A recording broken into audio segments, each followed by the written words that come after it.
Eu continuo na área econômica porque a falência do Silicon Valley Bank continua, como a gente disse, pressionando bancos ao redor do mundo. Por conta disso, o importante indicador de risco da zona do euro atingiu o nível mais alto desde meados de julho. Vamos conversar com a correspondente internacional de economia, Priscila Yazbek. Oi, Priscila, boa tarde para você. Eu tenho acompanhado com lupa essa questão dos bancos americanos e, claro, o temor de crise como a de 2008 é afastado constantemente por especialistas, por gente que entende do assunto. Mas esses índices aí subindo, dá um sustinho na gente também, né? Exatamente, Luciana.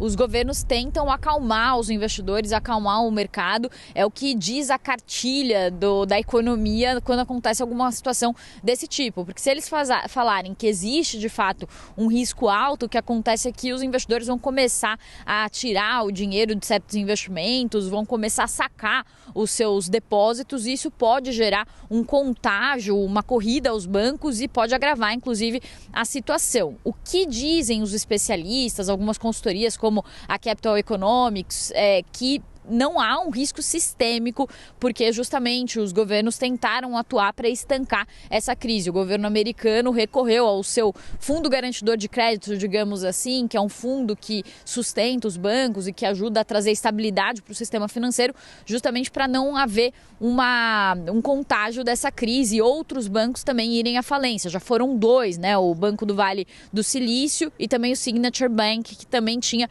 algumas operações ligadas ao primeiro banco. Então isso já foi o suficiente para acender um alerta muito grande. Mas como você disse, Luciana, ações de bancos despencaram. Ontem nos Estados Unidos algumas ações chegaram a ter quedas de 45%. Um índice que mede o comportamento de ações de bancos na Europa acumula uma queda de quase 7% em 2 dias. E os CDS, que são aqueles créditos, aqueles seguros contra calote que mostram o nível de risco, subiram muito. De alguns bancos chegaram a subir mais de 15%, ou seja, os investidores estão pagando mais por esse seguro contra o risco de calote desses bancos, o que mostra que, apesar desse discurso, o risco está colocado, né? Ainda não é uma situação que a gente pode dizer que se normalizou por completo. E uma outra discussão importante que está acontecendo também é a caça aos culpados. Então, os acionistas vão fazer uma ação coletiva contra os executivos do Banco do Vale do Silício, porque dizem que eles esconderam as informações sobre a operação